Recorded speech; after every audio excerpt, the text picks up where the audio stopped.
Well, good morning. It's Tuesday, March 26th, 2024, at 08:04. Call the SELCO Commission meeting to order.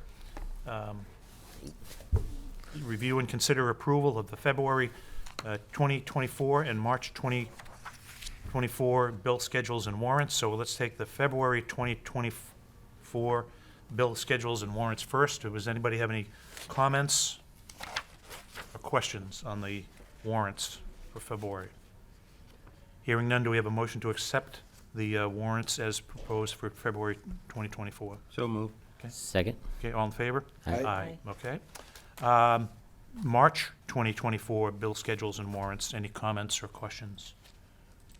Hearing none, do we have a motion to accept the March 2024 bill schedules and warrants? So moved. Second. Okay, all in favor? Aye. Next on the agenda is review and consider approval of meeting minutes of February 27th, 2024. Any comments or questions, corrections? Hearing none, do we have a motion to accept those minutes? So moved. Second. All in favor? Aye. Aye. Okay, next on the agenda, but will not be addressed today, is the review and consider approval of 3 recipients of the 2024 $1,000 SELCO and Nesson scholarships. The reason we're going to delay is that we've had a plethora of applicants, and to give them fair shake and to review, some board members have requested that we delay a little bit, so we're going to hold off till the next meeting in April to make the decision on that, so that we can go through the 51 or 52 applicants that we got this year for the scholarships. Okay? Yeah. So with that said, we'll move on to the next item, which is review Q4 unaudited financials. Yes, sir. I hope you're ready for this excitement. I live for this. Ooh.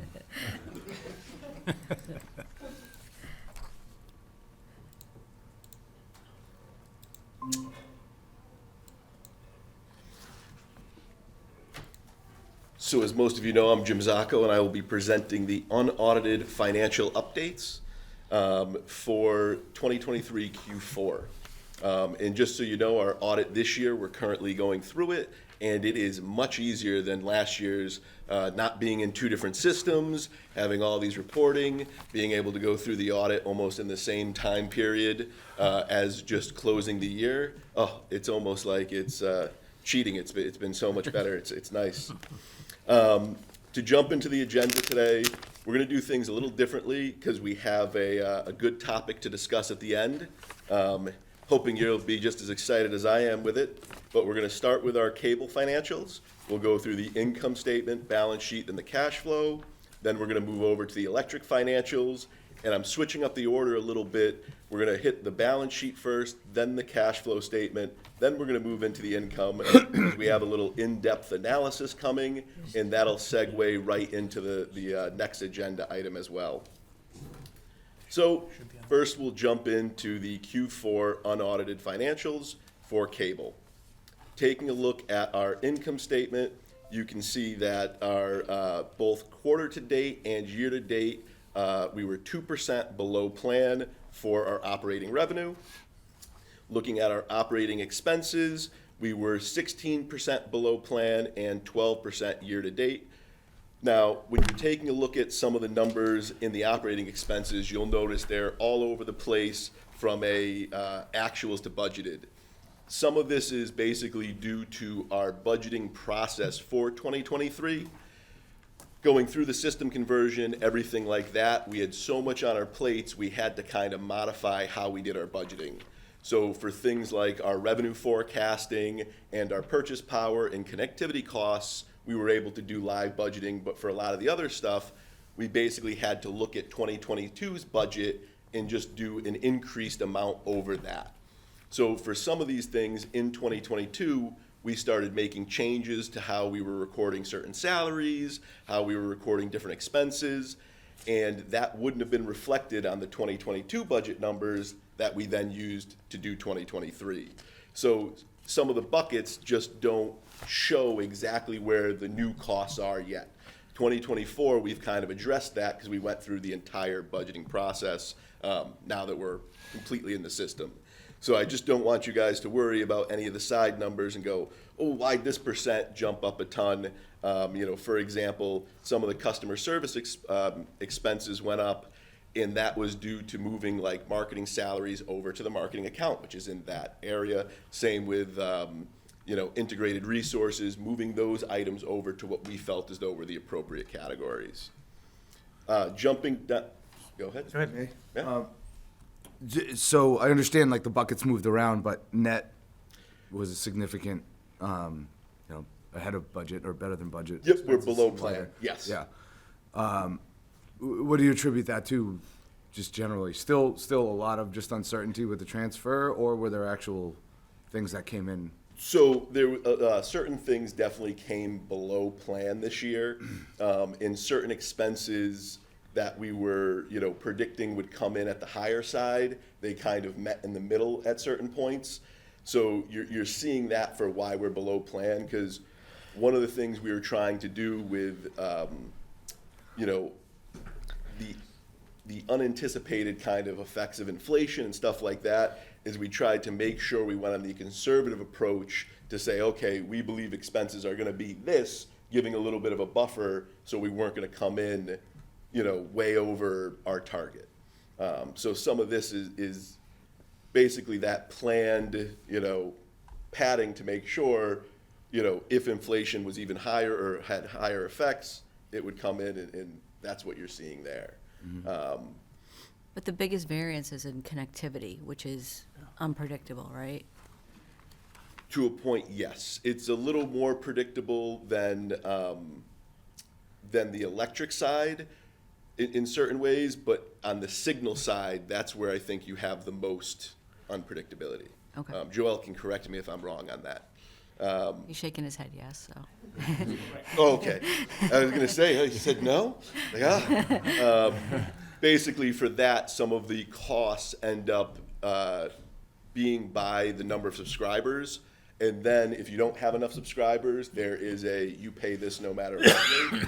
So with all the changes we have in that area, moving over to streaming and stuff like that, it's tough to predict in that area more or less than like your connectivity to internet, where we know at this point we need this certain level. Unless we increase the need for that, that should be a little more streamlined.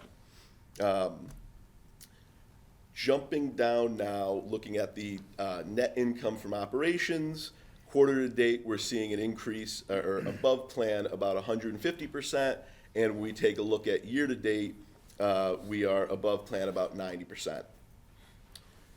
Now, this bottom portion is our area for tracking our IT costs, and it looks a little funky. And as you can see, this area, it's new, and we're still trying to figure out the best way to display this information for it to kind of make sense and be accurate. So this year, as we've added this, we also sat down with our auditors and we talked through this process. So to jump into it a little bit, our process for the IT accounting, we've added a couple accounts. So the first account is a revenue account from non-utility operations. And basically, at the beginning of every year, we're going to go through a budgeting process with IT where we go, okay, here's all your expenses, here's the expenses that are shared with the town. Then we're going to sit down with the town and we're going to go, okay, here's what your cost would be that we're predicting, and come to an agreement based on what that is, what their budgeted number is. From there, we'll have kind of a known non-cash pilot contribution that, because they're kind of restricted in their budget, we'll know that we're going to be funding this money. If actuals come in a little bit higher, that number could increase. If it comes in lower, that number will decrease. Here is where we will book the revenue from from their side of what we're charging them. So we basically have what they call a miscellaneous receivables module. We'll book that in there, and all the expenses will go to the 417. As we are accumulating expenses, we've created the 417.1, and this is basically expenses from non-utility operations. All the shared costs for the town will be collected and go into this account. At the end of each year, because we are on a calendar year, expense and revenue accounts clear out. Because of that, we talked with our auditors, and what we're gonna do right now is move the balances from 41710 over to a receivables account. Okay, that will keep them on the books so that they don't disappear over year end. And basically, what we're stating is we don't technically know at that point in time what the town is still gonna pay us, so the net of that number is a receivable. At the end of the town's fiscal year, that's where we're gonna take a look at 41710, and our new receivable account, 142.10, and we're going to basically net those, and the net of those are going to be our non-cash pilot contribution. Pilot being payment in lieu of taxes. This is going to coordinate with the timing of our cash pilot payment or contribution to the town. And at that point, we'll be able to bring to the commission the ability to see, here's our non-cash, here's what we're recommending for cash, and you guys can adjust accordingly. Bless you. Bless you. This right now is just what we vetted to be a process that will work. As we go through this stuff, if we find that this doesn't work, we'll, adjust or change. But, working with the auditors, this is where we see it best fitting. That said, if we jump in, this is just the year-over-year section, just to show, it looks a little odd right now. And the reason it looks odd, the quarter-to-date stuff, is because we're removing the balances over to the receivable account. So right now, what you're seeing is that removal. I'm still trying to figure out the best way to represent this, because even on this slide, you can see we have two negative numbers and it becomes a positive. Well, normally you remove the expenses from the revenue and you get your income, and when you put two negatives and you minus them, it becomes a positive. So I'm still working on the best way to represent this area down here without trying to change the GL too much. So I just wanted to explain that, because it right now just kind of looks odd, but basically when you look at the year-over-year area, it's netting out to zero at this point. Next year, my expectation is that year-over-year number will include the transfer of the non-cash pilot. But I'm going to work to kind of get this to represent and show better, just more accurately what's happening. Excuse me, before now, this IT services and all, how was it handled? Was it shown that we were paying this, or was it just kind of getting lost in the numbers here? Prior to this, we were splitting costs as evenly as possible. So basically, the town was paying us direct for their actual costs.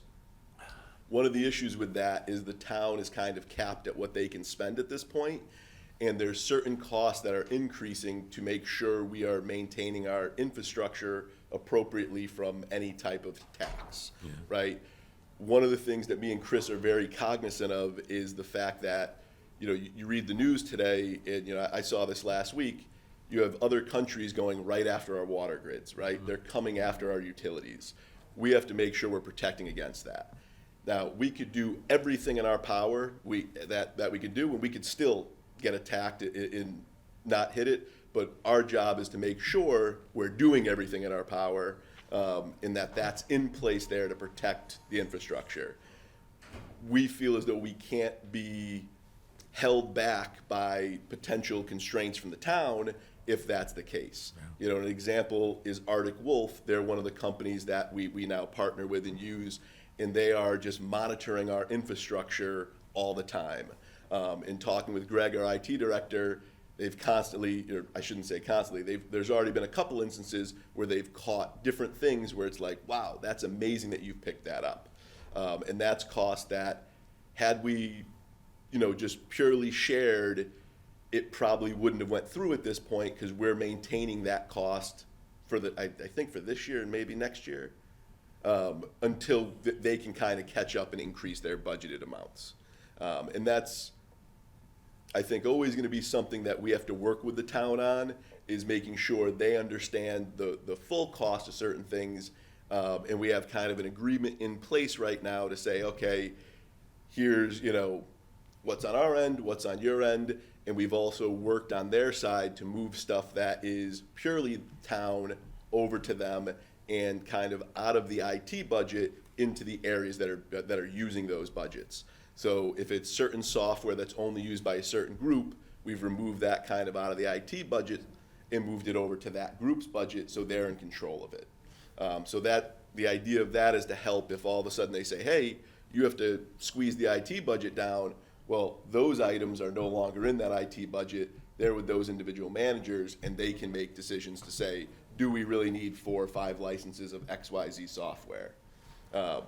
So it's kind of a different approach that we're taking going forward, where we're kind of a third party servicing the town for their IT needs. So it's just a little bit different conceptually, and eventually the goal is, we'll get very close to them budgeting the exact amount, and there'll just be overages and underages each year, and we'll kind of put that into the next year's cost. But it'll take a few years to get to that point. Okay, moving on to the year over year for the income statement on cable.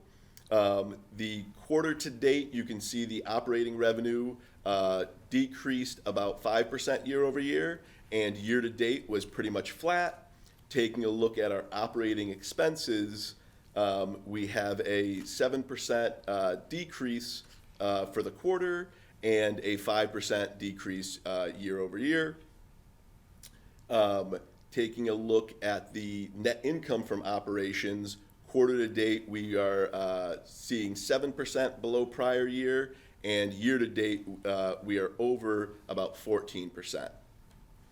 And as I was stating earlier, because this is the first year for the IT stuff, and it's all removed out, those numbers pretty much stay the same.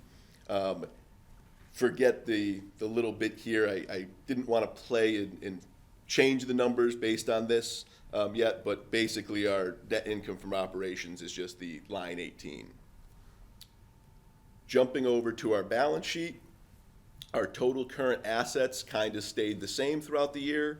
And what you'll kind of notice is, the other fund, which includes our bond money, decreased while, operating cash increased. And I can show that once we get to the cash flow a little bit. When you take a look at our non-current assets, they have increased year over year about $3 million. Now, taking the fiber project into account, I predict in the next couple of years we are going to see our total current assets decreasing because we're going to be spending that bond cash and not looking to replenish all of it because we're investing in the fiber infrastructure. That will also increase our non-current assets, but it'll be a timing thing as we also decrease those to decommission the old cable plant. Now, a lot of the old cable plant is depreciated, but there are still costs to that'll come off the books as we go full fiber. Currently, you're not seeing a huge reduction in that plant because it's still live and active. So even though we've built out fiber in a lot of portions of town, we still do have customers on a bunch of those areas, so we have not removed those costs or retired them off the books. So I do anticipate that some of that will net. So you may see our assets going down in the future, but it'll be timing because they may level off where current assets decrease, non-current assets increase, and then you may see another decrease of non-current assets. So looking at our total assets, they increased year over year about $3.3 million. Now moving on to our liabilities. Our total current liabilities decreased about $1 million year over year, and our long-term decreased about $600,000. That brings our total liabilities down about $1.6 million for the year. Taking a look at our earned surplus, that increased about $5 million year over year, bringing our total liabilities and earned surplus to an increase of $3.3 million, balancing with our assets. Taking a look at our cash flow for the year, We started the year, the operating fund had about 18 million, and we ended the year with about 20 million. Now, two exchanges happened throughout the year that factored into this. The beginning of the year, we moved 2.2 million from our operating fund into our depreciation fund. And at the end of the year, we moved about 4.5 million of fiber project spend from the bond fund to the operating cash. That kept us, an increase about 2 million throughout the year. If we take a look at this row 15, you can see about 5 million of an increase in cash flow overall for all the funds for the year. And the majority of the spend was for the bond type stuff, from reducing that number from the 2 million increased in operating cash down to the 1.5. Any questions on cable? I have one question, and it just has to do with the installation, because there's such a variance between what was budgeted, what was actual. Is it because less people are, or I should say more people are doing it themselves? Is it self-installation? Or is it because there's less people than we anticipated with the installations? I'm looking at the income statements. So I'd have to look into that exactly for you to figure out what that cause was. I believe some of it is that previously installations also included additional cable boxes potentially. I think that row was also, it was like installation and additional items. And as we're reducing the cable boxes, that may have contributed to it. But before I give you the hard. That's on the actual, so on the budget, right? So the budget, you Yes. wouldn't be budgeting for that. You would just be budgeting for an anticipated installation, right? Yeah, we were anticipating migrating more customers to fiber. Microphone. Sorry. Apologies. We were anticipating migrating more customers to fiber, but because of the ongoing SELCO stream migration, basically, so we put our focus on the video side of the operation. So we didn't spend as much on Okay. the fiber Okay. install. And the equipment on the fiber side is more expensive than the equipment used for the fiber installation is more expensive than video, basically. Yeah, but the installation sales should just be if you're going out to do the installation, Yep. though, right? So. Yes. Yeah, we were estimating like 5,000 migrations to fiber for last year, and we did a little bit less than 3,000. Okay, perfect, thank you. Yeah, and I am pretty sure our additional outlet costs also that we would budget for go into customer sales. And that would, pretty much we only have additional outlets, I want to say, going forward for Signal. So with that, not knowing how many customers would drop off, that could change that number as well.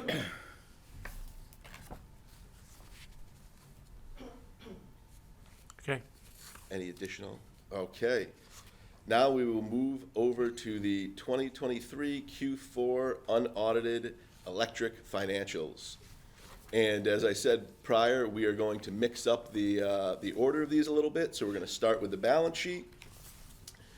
Taking a look at our total current assets, they've increased year over year about 1 million.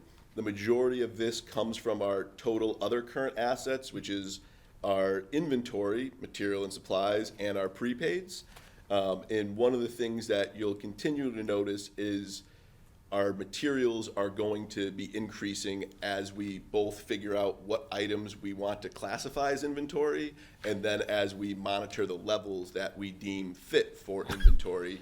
You should see that over the next few years, either maintain or increase as we kind of figure that out, and that's going to be a balancing act with space. Taking a look at our non-current assets, we have increased about $4.9 million year over year. The majority of this comes from our funds and other non-operating cash. As you will remember from last meeting, we added about $4 million to our rate stabilization fund, and that can be seen right here. So of that 4.9, 4 million is directly based on rate stabilization. That brings our total assets increased $6 million year over year. Moving on to the liabilities, you can see our total liabilities increased $4.8 million throughout the year, and the biggest contribution of that comes from our non-current liabilities, the provision for rate stave. So once again, the rate stabilization increased that side as well, about 4 million. Now that's because even though this is an asset, it's an asset that at some point we owe back to the customers. So you'll see it on both sides of the balance sheet. Taking a look at our earned surplus, it increased 1.1 million year over year, bringing our total liabilities and earned surplus to 6 million, balancing with our assets. Taking a look at our cash flow, we started the year with our operating fund around 6 million, and we ended the year with our operating fund around 6 million. Taking a look at line 21, we started the year, all of our funds were about 17 million, and we ended just a little under 16 million. Now, if we take a quick look at just December, December's beginning balance was 11 million. When we reduce the ending balance of 6 million, we're left with 4.9 million. Well, 4 million of that, again, was the transfer of money over to rate stave, which is just still our money held by MWEC. Now is where we're going to get into some more of the fun stuff. Taking a look at the budget to actuals for the income statement, we are 3% below plan quarter to date and 3% above plan in our operating revenue year to date. Jumping down to our total operating expenses, you can see an increase quarter to date of 49% and an increase year to date of 9%. Well, that $4 million rate stave goes into our purchase power costs. So you can see that's where the majority of this increase is. And because of that, when you jump down to our net income, it makes it look like it's really out of whack with our planned amount, because we're below plan. What's that? 1,200%. That's all just because of the rate stave transfer. With the rate stave transfer, you can see our year-to-date costs are 35% below plan, and that brings us to about 8% return, which puts us on target. Now, taking a look at our year over year, we see at quarter to date total revenue is below prior year 2%, but at a year to date is above by 26%. And that's due to the planned over collection based on the shortfall for 2022. Taking a look at our operating expenses again, even though it says 99% above prior year, there is the extra 4 million inserted expense into purchase power for the rate stave. And when you look at year over year, it's 20% increase. Now, jumping down to total net income, year over year, because of the transfer into rate stave, the quarter to date is below 265% year over year, but the year to date is above by 259%. Now, for those of you who have been paying attention in these last few meetings, there's one thing you're going to notice that's a different number than what we've presented before, and that is the 2022 net operating income. Okay? Previously, you've heard me talk about this number as a $1.4-ish million loss, but yet here we're showing a $900,000 net income. Why is that? Well, let's get into that. Basically, it is your end of year audit adjustments. So when the auditors come on site, they provide adjusting entries. This is just not to be actually seen, but just one of those things that they provide at the end of the year. We basically provide them with our entire GL account balance sheet or chart of accounts with all the numbers. As we're reviewing things, If we, find a correction needs to be made, we'll do correction entries. They do them on their side, we do them on our side. And they also provide us with additional entries like GASB 67 and 68 for pension, entries 74 and 75 for OPEB, and they provide us with this nice little sheet at the end of the year for us to make these entries. Well, GASB entries have a much bigger effect in 2022 than we've previously seen, and we'll jump into that. I can't explain 100% what these pronouncements are for.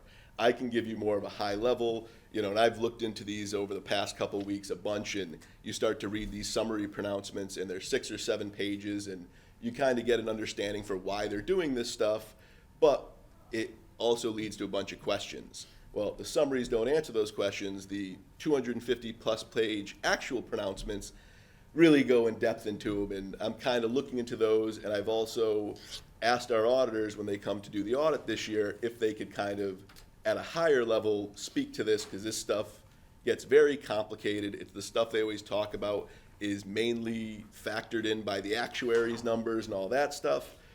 But a lot of these GASB pronouncements are just meant for the footnotes in our financials and to kind of help show how this money is being invested and that such. But as well, the pension one is to recognize some of the fair market value of our pension. But I'm going to dive into this in some more slides. As you can see here, this is what I've been presenting as the unaudited numbers. Here's what the audited numbers are, and this is what your difference is. This first difference, this was an end of the year correction for paid time off. We had a small rounding correction for depreciation, but then we had this very large $2.3 million adjustment that we'll jump into a little more. When you take a look at this, there's 2.1 million of this is our audit note 13, which is GASB 67 and 68. That is recognizing the fair market value of the pension plan. That is a major swing to all of a sudden come into our financials where it hits once a year, it's unpredictable, and we have no control over it. I first noticed this when I was doing the budgeting, and I had a question. I was going, oh my God, how did we jump from, the 1.4 to the 900,000? And we had a meeting with our auditors set up, so I go, okay, we'll ask them in that meeting, but I didn't want to present that 900,000 net income on the budget because, someone being in my position, I could phrase that as, hey, look at what a great job we just did. We were looking at a $1.4 million loss, but a little bit of magic here, look, we got a gain. That's not what happened. There was basically an adjustment done, and I can't tell you why it's so large, but it was done, and it basically decreased our expenses $2.3 million. That isn't, me and Chris talked about this, that's not a fair analysis, if you will, of what our financials look like. The rest of the adjustment, some of it came from the OPEB GASB section, and OPEB is other post-employment benefits. And then we just had a small amount, which was from the PTO correction in the general and admin section as well. And now, if you ever look at our audited financials, you'll see statements like this, and the actual notes are much longer, but I just pulled out, a couple of them, and they just show, this is the recognition, and they kind of explain what these items are. Now, with my team, we went back and we tried to look at what is the historical impact of these adjustments. Now, GASB 67 and 68, they started around 2014, so they've only been there about 10 years. I think 74 and 75 are 2016 and 17 respectively. So these are rather newer pronouncements of how we're doing things. Going back, we were able to find confidently numbers up to 2019. I also reviewed back, and I think I was able to see 18 and 17, but based on how the adjustments worked, because they were newer, it was tough to track them, especially with some of the changes we've made from our system. I can just say I didn't want to post them, but they were also under 300,000. So as you can see, really wasn't a concern up to 2020, 300,000, moving in or out. It's not that big of a deal, but come 2021 and 2022, now we're talking some serious money here. It's 1.4 million and 2.3 million. So this was kind of surprising. It's something I want to try to better understand. What is the catalyst for this? Is this, people dropping off of our plans? Is it just the pure fair market value increase? But diving into some of this, it left me with a lot of questions and things that technically we don't have to know the nitty-gritty of how this is done, but I want to understand conceptually, why did this increase so much? Is it just the market's been doing so good with where we're investing? Is it the actuary is new and just does a different formula? Those are the type of things that I've asked the auditors, and I'm hoping we can either with them present something that kind of helps explain some of this, or something I can do afterwards. Because I've also, I was looking up all different types of trainings and stuff on this to see just like my specific questions, not the overarching understanding of these things. So is it safe to say, just because going by the titles, sorry, Mr. Chairman, if I may, the titles of those categories, the net pension liability, it's not so much an increase or decrease in the actual liability itself, this is more a change in the fund. So OPEB's a little different than the pension. The pension one, I believe they're trying to take the fair market value of the pension and recognize it every year. So if you've had a gain this year, they're trying to get it to recognize in your financials. What's difficult for me to still process in my head when I'm going through this stuff is, you're telling me I can have a $2.3 million swing that I have no control over. It increases my net income, but yet I don't really have a tangible asset to control with that, right? There's no cash coming into a bank account that we can now spend or do things with. I'm not fully sure if something like this factors into our 8% for the DPU figures, and I don't see how it could. And I just don't know if we're the only ones seeing this, because we're at a fully funded pensions point. Because I also look at it, we haven't paid into our pension the past few years because we're fully funded. So you're telling me my expenses are reduced because I didn't have to pay into the pension, but then I'm also reducing them 2.3 million because of an increase. So I have a lot of questions based on how this works because of the size of this dollar amount. If it was 300,000, it's not even really noticeable at that point, because it's just, oh, okay, it's in there. But that 2.3 million is sizable. So what I did was I wanted to jump in and kind of take a look at and adjusted what we feel as though is a more accurate representation of how we finished 2022. So if you were kind of to judge us, this would be what you'd want to see, because an influx of a negative 2.3 million in expenses, that could make our picture look great. So taking a look, here's the $1.4 million loss when we remove that 2.3 that just came from the GASB adjustment. Now, we went and we did an analysis, because the next part of this is to understand from a GTA, what was our purchase power under collection of 2022? So Becca's team does this analysis, and we had our adjusted loss of 1.4, contributed to the GTA. We see that the purchase power under collection was 1.1. So this brings us to the conclusion that distribution-related costs were under collected by 300K. But wait, there's more. An issue is discovered. Upon reviewing the GTA, Becca discovered that our commercial customers' demand revenue had been mapped to the wrong GL account. It's going to our GTA account. This is a carryover from our legacy system, and we don't have a time frame for how long this has been happening, type of thing, but we think it's it's a historical issue. The good news is we've corrected it in our system going forward, and we've made the adjustments to 2023. So, just taking a look again at this a little more, here was the original analysis. Now, if we take a look at what the under collection was once we corrected the issue, it actually increased to 1.2 million.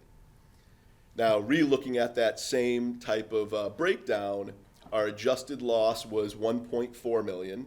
Taking a look at the corrected purchase power under collection of 2.1 million, now that leaves us with a under collection of purchase power that is being covered by our distribution collection of about 700K.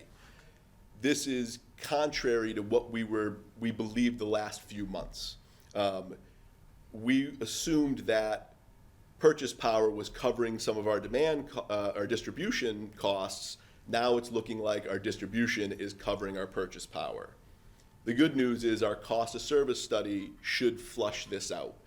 We won't be looking at 2022 anymore. We'll be looking at 2023 actuals and 2024 budgeted and expected costs, and that's what they'll take a look at to make sure each area of the rates is satisfying the appropriate area of the company.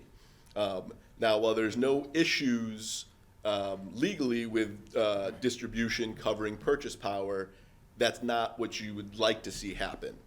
You'd like purchase power to fully cover purchase power and such. Now I just want to walk into what this kind of means for 2023's numbers and kind of give you the rate stabilization, how that worked out, because we had the overcollection. So taking a look at our unaudited 2023 net income, we were at 2.3 million. Now, let me preface too, this does not include the GASB adjustments for 67, or 64, 65, 60, 74, and 75 yet. We're still waiting for the auditors to provide those. If we add back in what we had for the rate stabilization, you'll see our pre-rate adjusted net income is 7.2 million.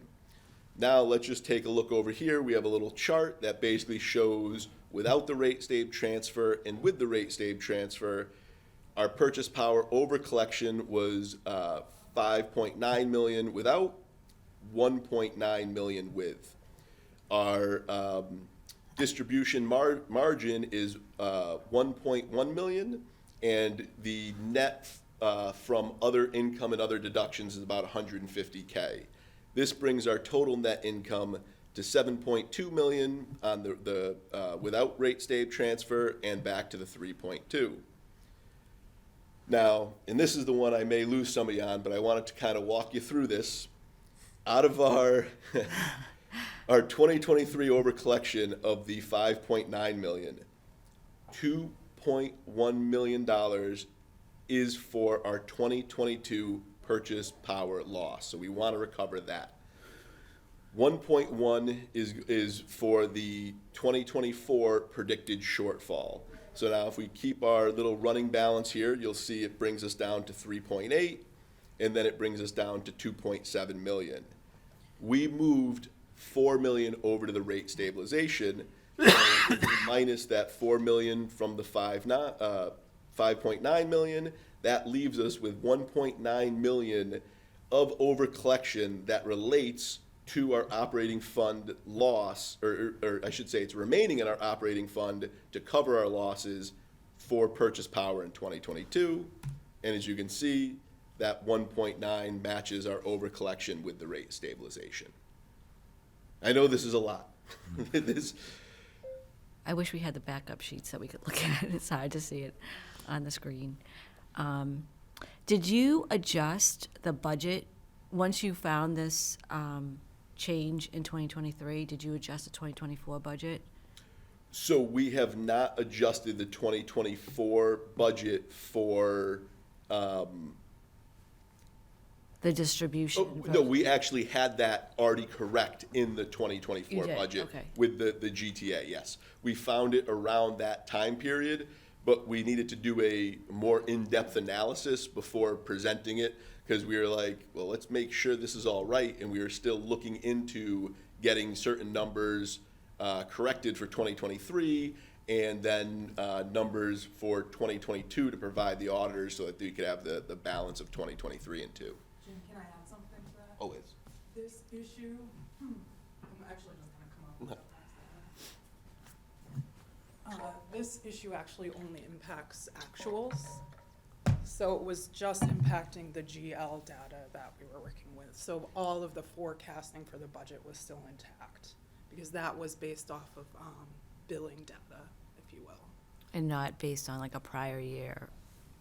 Okay. No. Based off of assumptions, but the data was intact in CIS, our main billing system. It was the GL data that I was pulling out of that and using for my analyses that was including this error.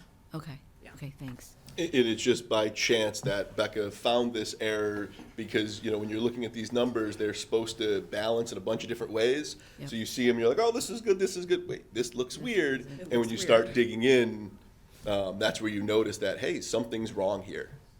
Okay. So I have a question about the pension, that big 2.3. What, and again, I couldn't see the adjusting entry on the screen. So if you're decreasing an expense, what was the offset to that? Because there was no change on the balance sheet. So I will have to give you that because it is, there's not one step. It's like 4 or 5 different entries. And there is a change in the balance sheet, but you wouldn't see it on these financials because I don't have 2023s. So you don't, like, if I had the difference between 21 and 22, you'd see it more. But it did increase and decrease different areas of the balance sheet. And I don't have all of them in my head right now, but I know that this, Well, there's a pension asset, yes. right? And then there's the liability. Yes, So did those change from They did. 21 to 22? they did. And was it a prior period adjustment? It's not a prior period adjustment. So it comes at the end of every year. Uh-huh. And we would have seen it in the 21, if you're looking at the 21 to 20 numbers presented, you'll see it. And then you'll see it between the 22 and 21 numbers. But because I don't have the adjustment entry for 2023, you're not seeing it here yet because the numbers, But we haven't really moved them fully. But we will see that? You will see it on the statement of net position, or if I present these numbers in this format for 23 and 23 and 22. Okay, so the adjustment on the balance sheet isn't reflected yet? It is isn't what you're reflected telling for 23. The Okay. 22 is reflected, but just because I don't have it compared to 21, it's hard to see. me. Okay, but that 2.3 that's sitting in Yes, a reduced expense, that is not part of that adjustment now.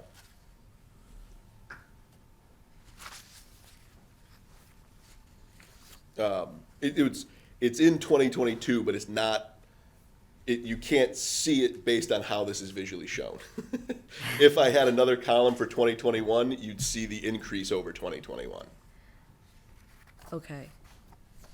I guess the other thing is I'm always a little wary when it says, oh, you're fully funded, and then you're not, you know? And then it becomes an issue, and you're always trying to play catch-up, and Yep. again, this is such a dramatic change, too. I think part of the issue or the reason for this change, and I think we've been seeing it over years, is the makeup of our employees has changed dramatically. You know, there's a lot of younger people here. I don't know how many people are still collecting that have retired, right? So that's one of the reasons. But as you guys start to age, this is going to become, we're going to be on the other side of this. So again, I don't.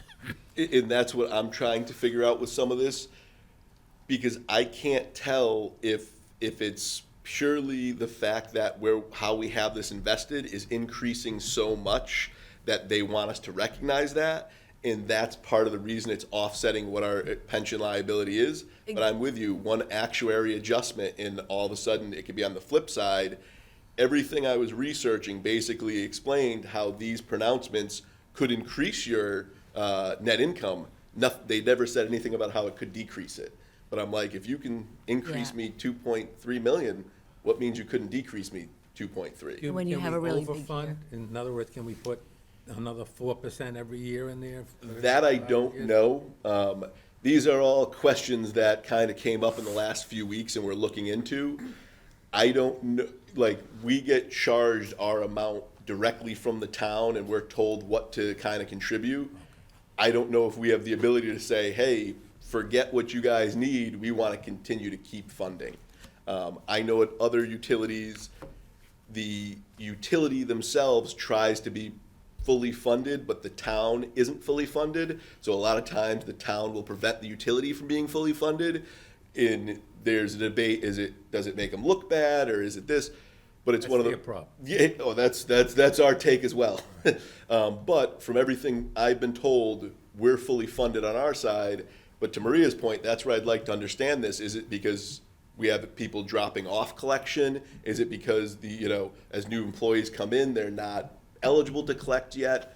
But that's all part of that footnote stuff that I've been trying to figure out. Well, the younger employees are contributing to the plan, right? So Yes. it's like you have more years to contribute, so those are the contributions going into it. And when we have like a really good year with the stock market, that's going to, increase your asset value, and decrease your liability at that point. But again, when you have a year where like the market isn't high, you can end the year really low, and then you're not funded anymore, right? Matt? I was just Sure. going to add one data point, just for knowledge purposes, is we are obligated by DPU to incorporate our full OPEB and pension liability in rate making. So even like that decision to fund or not fund really is not there because Because that would we're affect the rates, yeah. obligated to put it into the rate making that we would do with the cost of service study. So we make those adjustments. Well, which would mean if you paid more than what you had to pay, you'd be passing that on in rate. Yes. It wouldn't be considered prudent at all? Even if you were trying to hedge your bets a little bit? You could, but I guess to Jim's point too, is it also, we pay what, What you're told What to pay. we're told to Yeah. pay, The and so- actuaries do the calculation, so, but again, you're, like you said, like you're waiting till the end of the year, and it's okay, this is the report, and you have no idea what it's gonna say, so. Yeah, and it's funny because I've now seen all the reports that they give, and it's like 3 or 4 different reports, and if the certain numbers don't match, the auditors, are like, well, this doesn't match this, and you're looking at all this and you're going, okay, I don't need to know exactly how this adds up, but you should be able to explain at a high level, like, what is happening that makes this number increase? Is it just one, number that an auditor adjusts? Is it people adding and decreasing? Is it the stock market? It's all That's- of it. Yeah, It's that's all what of I it. want to see. It's all of it. Yeah. But there should, but you're right, though, there is a simple calculation. This is our fair market value of the plan, these are the assets. It's the same thing as looking at a balance sheet, right? This is our asset, this is our liability, and then that's, and again, that's all forecasting, so, based on actuaries, so. Now, and the thing was, when I was reading through the GASB summaries, the majority of what they were looking to do made a lot of sense to me from why you'd want to see that stuff. Like, what percentage of the pension is, the utilities compared to the town, all this other stuff. That made a lot of sense. Why you'd recognize this right away, I was kind of like, that's a huge swing. I still don't know, like, I get it, but I don't understand how that fully impacts the financials from that perspective. And from like me and Chris talking, we're sitting here going, if we're going to present to you guys and all of a sudden we have a $2.3 billion drop in our expenses, that's not really what we're representing to you guys. How is that our budget to actuals when we didn't do anything special? We've had this before, and when the auditors were presenting, Yeah. and they didn't really provide us much explanation either. Yeah. No, and that's part of why I asked them if they could go into this more. I don't know, and I also don't want them to come and start really getting into the details of the math, because that's too much. Like, I just want kind of that more, hey, this is what it is. And if they don't feel as though they can do that, I'm gonna see if we can do that a different way. They should be able to say, like what the makeup is of the plan, like based on, who's in it. Yeah. How many older people do we have? How many younger people do we have? And then, the market was really great last year. So Yeah.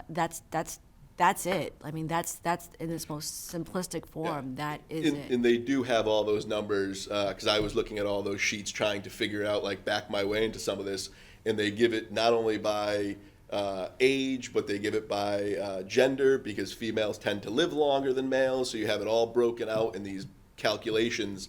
I just want to know what led to this increase. Like, what are we seeing? Plus, I feel like I've seen in my past, like, an assumption of a 6.5% return. Now, you know what, this year it's 8, and then it's 7.5, and I'm like, well, Yep. why don't you pick one? Like, I don't, Yeah. They give you, like, in the footnotes, it'll say like the three different, those like different Yep. rates. If we pick this rate, it would be this amount, so. Right. I want to get to the point where we at least where it's like, oh, this is why this increased $1 million over the year before. But Yeah, so the, because if you made a $2.3 million adjustment, it would be considered material, but then this is. Yeah. It's like, right? exactly. Which my last slide was just questions. Any additional? My head hurts. Yeah. That's what I figured. I knew this was going to be one of those real exciting ones. I No, but loved it's it good though, yeah, I when mean- he said, oh, I think, this is where I lost you. I'm like, I think you lost us a Yeah, long yeah, time no, ago. let's go back a few years. Yeah, too late. Well, another question is, we talked about 21 and 22 and the variable numbers that are there. What do we see that same kind of 1 million plus or minus coming into 23? That's what I don't know yet, Yeah. right? Because that's the auditors. They look into all that stuff and they just provide us with the adjusting entry. Yeah. And it was unique going back and looking historically, because we changed systems, we changed, chart of accounts and whatnot. But it was like every year since this stuff has gone into place, you could see it getting a little bit cleaner of a process or neater. So it went from like 3 journal entries to 1 journal entry. How we were labeling the journal entries went from, a label that meant nothing to all of a sudden now it just said GASB, 67 and 68 adjustment. So it was easier to find. Even the sheets that we were being provided were, okay, now these are saved here, where prior they weren't. That's why I was a little less comfortable presenting the entire history all the way back, because I couldn't necessarily prove that this was the only number that came out of this GL account for that. But hopefully going forward, we start to understand this stuff better. Unfortunately, I don't think we'll be able to predict it better, but, that's just what we want to get to. Thank you. Well, I don't know if everybody needs to take an aspirin for the next one. We have generation and transmission I'm sorry. I did have one other question. It's unrelated to that topic, but in the income statement, there's the FERC numbers. Yep. I noted it both in cable and electric. Are those FERC prescribed categories? Like, what's the reference to that? So for electric, you have the FERC account numbers, and we follow that structure. There is in the ones we use are for electric and gas utilities. There is a chart of accounts for telecom that's a little bit different, but we don't subscribe to that one. We follow just the FERC accounting.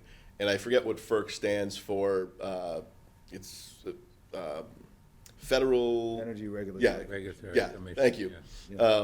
Basically, we use that as our standard for where things should go into each account. That allows us to be compared to other utilities in Massachusetts, and we actually go one step further and we match our accounts to the DPUs in Massachusetts FERC. So there's a couple of account numbers that aren't in the nationwide FERC, but Massachusetts does have. On the cable side, to mirror the chart of accounts the best we could, we try to keep those the same. There are a handful that don't match up, so we've kind of made our own determination of what those are, if you will. So Once you get into like generation and transmission costs for electric, well, you don't have those on the cable side. So we're using those account structures for our head end and transmitting costs areas. Same with our fixed assets. There are certain assets that don't line up, so we have kind of a unique one on the cable side. Apart from that, all of our 900 accounts, which are your general and admin accounts and your marketing accounts, stuff like that, those match up the same. All of our main balance sheet accounts for, cash and whatnot match up. And the goal for that is for the staff not to have to memorize two separate chart of accounts. And I looked into kind of the FERC equivalent for telecom, and it doesn't provide the same level of detail that FERC does for electric. It just kind of has certain categories, it helps certain things, but it's even a completely different structure where FERC is kind of 3 digits dot one. The telecom one is like 7 to 8 digits or 5 digits dot like 4 digits. So you couldn't have both in both systems.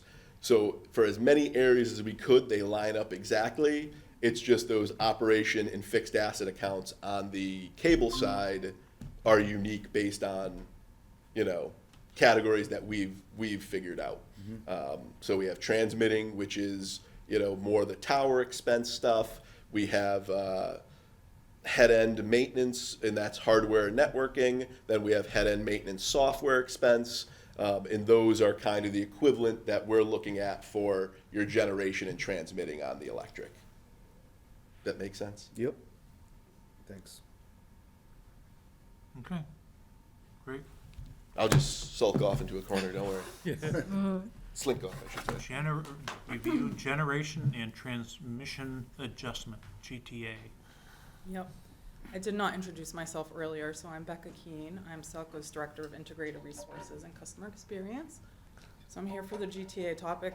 Bob, I don't think we're gonna need an Aspen for this. It's gonna be Okay. pretty quick, because Yeah, we're. that's what he said. Yeah. He did all the dirty work for me. So, as you can see from the memo, we're calling for no change to the GTA at this time.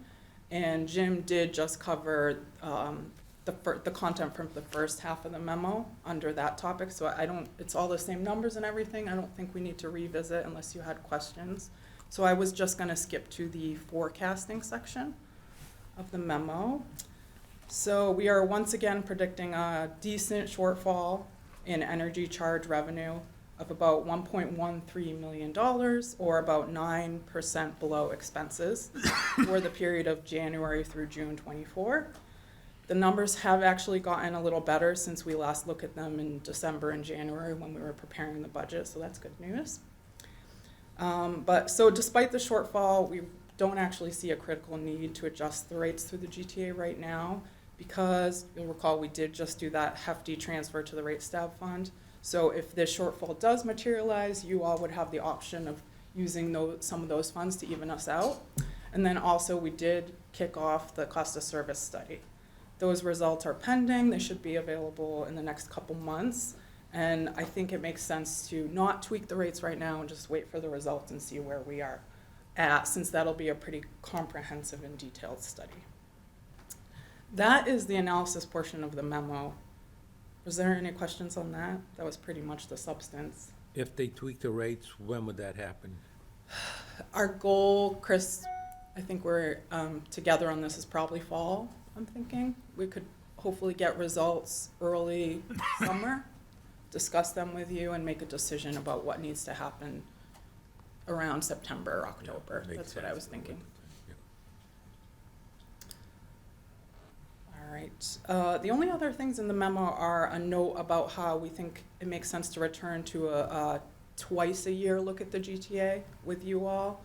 We had switched to a quarterly schedule because of the volatility in the markets, and then also this more long-range plan we had with recovering 22's balance through 2023. With all that behind us, we'll still look at the tool every quarter, but I think it makes sense for us to come to you less frequently with it. I know you'll miss this topic. And then the last thing we included there was an updated rate comparison chart that covers the calendar year 2023 and compares us against all of the state's utilities.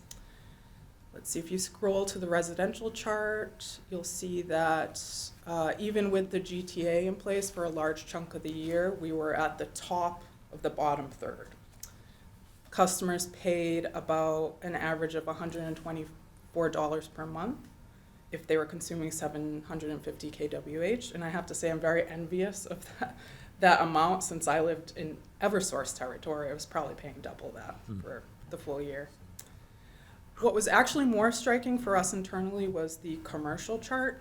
If you scroll to the last page, you'll see we are at the very bottom of the list. And there's quite a distance between us and the next one. Doesn't have a link to it. Oh, is the link not working? The link There was- is there We was have a the link. link. in the agenda. It's in the drive. Oh, okay. Yeah. Okay, so, well, Just search In the- GTA in the drive, you find it easy. In the drive. yeah. Well, it's a comparison chart for our CNI rates, and we are at the very bottom of the list of 41 utilities. Actually, 40, probably closer to 45, because it includes the IOUs. Do you have any And- thoughts as to why? I was just gonna say, might at first glance seem like a good thing for us to be at the bottom of the list, but what it says to me is that we're not properly recovering our costs. And I do think that's another thing that'll surface during the cost of service study. So it's a good thing, to be toward the bottom of the list, but to be at the very bottom, to me, is a warning signal. Yeah, that's how I see it, and it's kind of happened before. Somehow on the commercial side, where pricing is even better than on the residential side, which worries me that it's a little lopsided. But I've never been able to figure out why. Could be that the variable charges are too low, and that it was set that way, thinking that the demand charge would compensate for that on the industrial side. That could be a reason, but we'll definitely know more.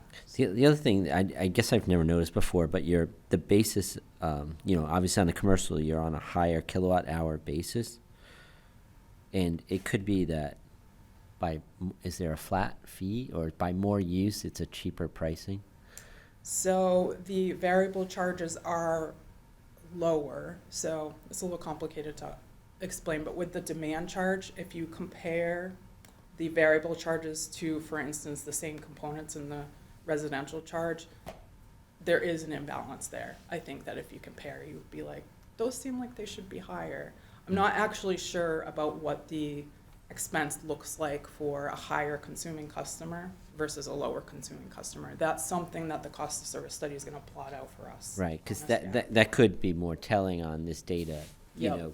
because it's just a simple, the way the charts are presented, that then therefore, it could be we're at the bottom. If residential were using, 40 kilowatt hour, 10,000, whatever that is, right? If they were using that too, they would be at the same bottom, or we would be at the bottom. It's just the use, but I'm not sure. Yeah. It's the only thing I could pick up. I'm not sure either, but my sense is, quickly looking at that, is they're too low. Yeah. Just spot checking it before. And do other towns, munis, I don't know, add, it's not just pricing, but it's a price plus, because almost like a commercial, a tax. I don't think that we should do that, but is that what's happening perhaps? You could change your weighting with grid recovery, for sure. Mm. Yeah, that would be an intentional policy decision on your part. is Right. What do you want the rate of return to be for these rates versus the residential? And I think it varies between towns, what you want that subsidy, if you will, to look like. Some towns want no subsidy, want it to just be cost of service and that's it. Other towns want commercial base subsidizing residential, or vice versa. Yeah, I don't think we've ever gotten into that game, but do you know, anyone know of us ever doing that? No. Tony, you've been around for a while. No. But you would see it if you pick out some of these that are heavy, just residential only towns, perhaps with no CNI base. You'll see those rates trend higher because many cost of service studies do put a portion of that infrastructure recovery on the commercial base, because they're typically leveraging a lot of that capacity, if you will, in that sense of the word. So you can make an argument to do so. This really is the essence of the cost of simple study, is Yeah. this question. It's like who is contributing to the costs and what are they paying? And Then providing that baseline data to you and having the discussion about, the policy discussion about what do we want the rates to look like. That's part two, that's the rate design aspect. First step will be this data. And then the other question I would have is, we have two charts and it almost looks like 50-50, but what percentage is residential and what percentage is commercial? Do we have a lot of commercial use to even be worried that we're at the lowest for commercial? It depends if you look at customer count versus usage. I think we're still ahead of the game in terms of residential taking most of that, the balance by meter, right? 60-40? 60-40 Yeah. Oh, wow. approximately. That's higher than I Res- thought. Yeah, pretty good balance. That is something we could easily, if we pulled up the budget, see, actually, Mhm. which I don't have that in front of me, but. Okay, Any other questions? if not. Okay, no more asking. Zero, we move on, and next we have the general manager's report. All right. Do we have to Thank vote you. on that, or I know, not did even? you vote on that? Oh, I don't, I don't think so. No vote, No vote? it's currently 0, so it's yeah. we're not changing anything. stay Yeah, the course.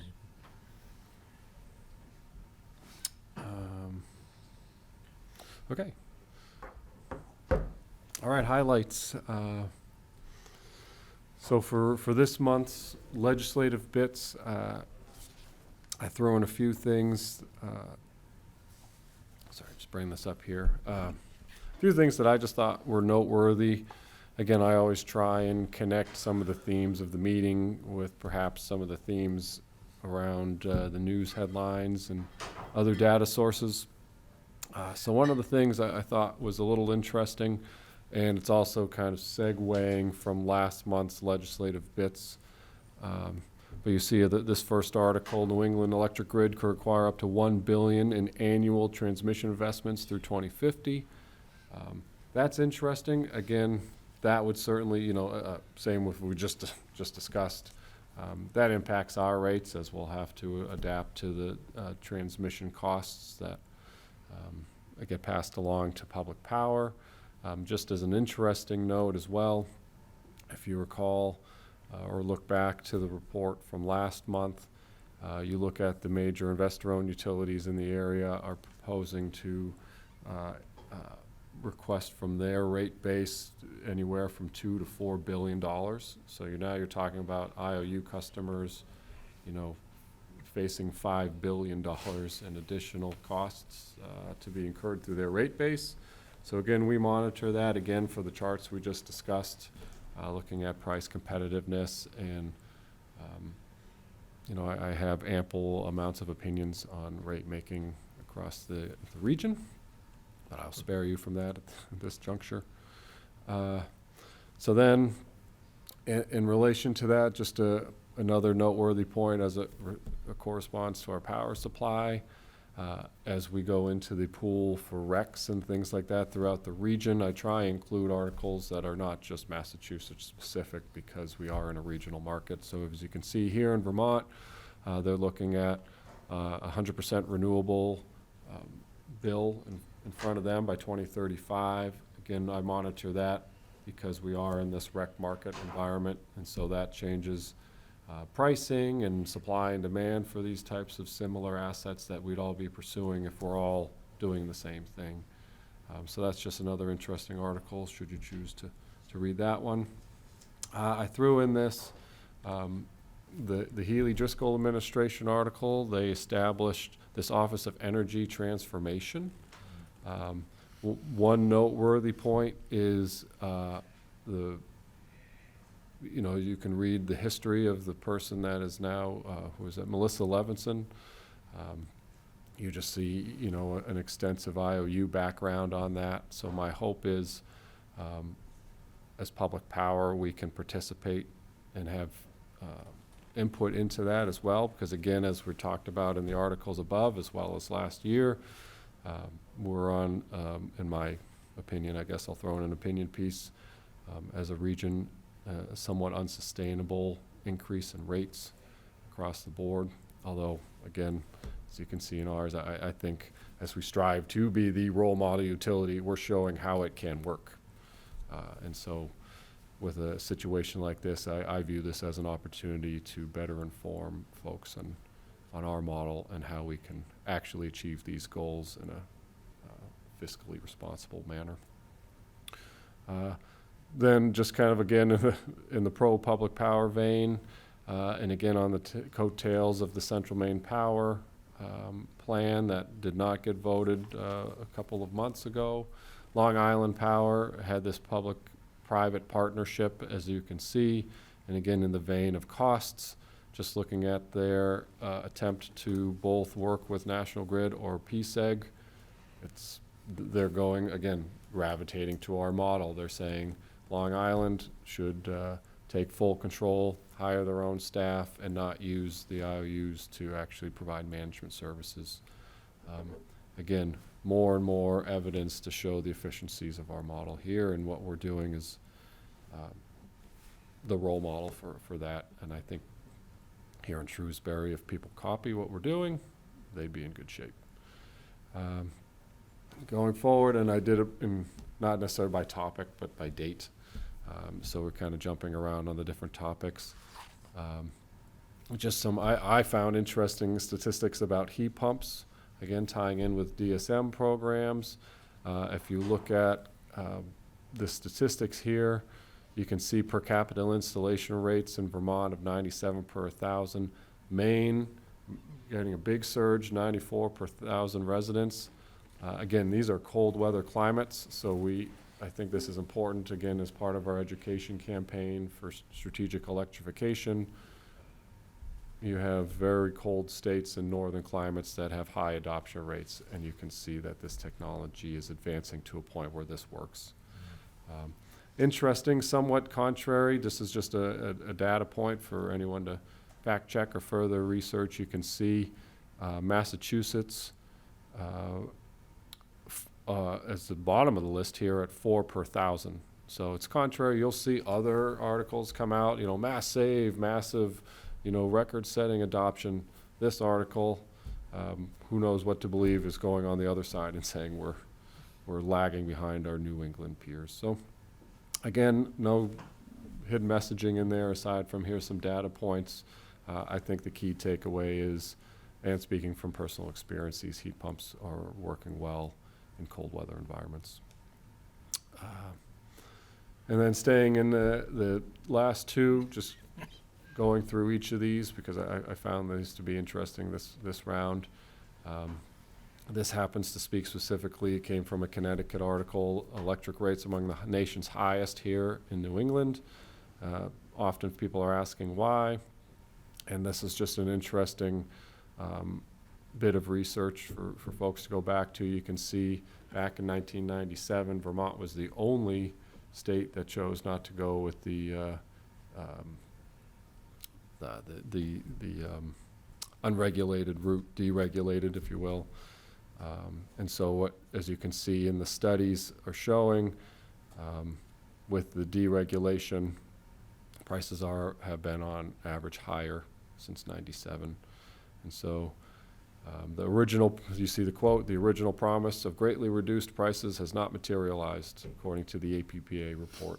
So you have rates in Connecticut, Mass, Rhode Island, and they've increased at least double the national average. So that's just an interesting, again, tidbit, I think, that's relevant to some of these conversations and some of the larger policymaking efforts that we participate in. And then there's been recent comparisons to our Net Zero program that we participate in, and inevitably, every so often we get compared to Mass Save. I stand by the fact that I think we offer robust rebates in a very fiscally responsible manner. And so you can see, if you follow some of these headlines, Mass Save is pending some major updates. And so that's just an article there for your reference. And then just kind of briefly touching on some of the more local important points. We want to extend a congratulations to Joe DeMarco, who has been promoted to lead line worker and troubleshooter. Again, we have a fairly robust pipeline of apprentices and folks coming up through the ranks. And so Joe's been great, so that congratulations to him. We also extended an offer, and the offer was accepted to a new CSR. She has not started yet, so there's no face to say hello to, but we're excited. So between this meeting and next, if you see someone new out front, that's who that is. And again, these are proving to be challenging searches, but if you know any electrical engineers and a communications specialist, we have those postings out there currently. Okay, let's see, moving on to some of the cable-related and communications items. We continue to canvass the community with different presentations regarding SELCO Stream. We have our nifty new box, so I think the more folks know about that, the more excited they'd be about the prospect of Stream versus the legacy cable boxes we've known for decades. So I thought we had a very well-attended meeting that had a very positive outcome back on March 14th. And save the date, Shrewsbury PD's second annual Autism Acceptance Touch-a-Truck event. We'll have a presence there too. Certainly if anyone has questions, we'll have folks there to answer them. Let's see, and then other things that have come up that I thought were noteworthy as well. The police station solar project bid has been released. So if you know anyone that's interested, please send them a heads up to let them know that please submit a bid. And there's a walkthrough on Tuesday, March 26th. And the other one is if you have an EV and have been wondering why your charge doesn't start when you plug in on the PD side of the building, it's because they're not active. But we've been informed that the electricians will be here this coming week to connect the wiring to the meter. And then lastly, just this is the last bullet point, sorry to go through all these bullet points.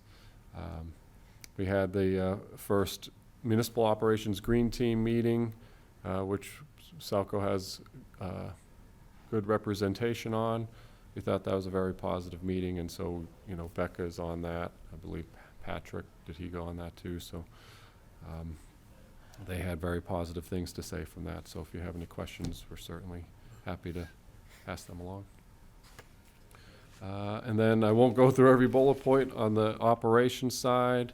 The big one is we're 4,000 meters deployed on the AMI project, so we're handling that internally, and those folks are doing a great job getting those deployed at a quick pace. So we appreciate that. That's great. And then you can see just kind of the list there. You got the EV chargers, Parker Road School, if anyone lives in that area, our EV chargers are up and running up there. If you go certain times of the day, I think you're competing for parking in general. But if you can find a less busy time, those are there for your use. And again, the crews are busy, a lot of upgrades, a lot of pole sets. So you can see just some details if you come across them. That's what they're working on. SELCO Stream update, just because we talked about the buffering issue a month ago, you can see there we installed new code 2.94 on March 7th for the Android users. Those are on the new boxes. So again, similar to any device, I mean, if you have a tablet, you know, your apps are continuously updating. If you buy an EV now, I know my car updates, you know, regularly. We're doing the same thing with the Stream boxes. So they have the new patch. And so we're doing our best to stay on top of anything that comes up. Fiber build out, and last I'll cover these two. The fiber build out is still ongoing. You can see there that Nodes 1, 2, and 42, which is bid number 8, is close to being fully completed. So we have, quite a few crews gearing up. It's, we're heading into spring and summer. That's our best construction time frame, so we're making steady progress there. And then on top of that, as we upgrade some of the head-end infrastructure, you can see one of the things I find to be fairly exciting is we're also transitioning to this XGS technology, which allows for 10 gig service, which is pretty incredible. And I believe we talked about this last month. Many network cards and computing devices can't even handle it. So, we're just seizing that opportunity. We'll be ahead of the curve in terms of speed with the deployment of fiber and concurrently with the XGS. So I think that'll be pretty neat. Yeah, and I think that we have our table. Certainly happy to answer any questions. What's the prospective new customer at Centec? Who's that? So some of these, I will say, we're under NDAs to actually Yeah. cite the specific customer, but we have a few business opportunities that we've been working on.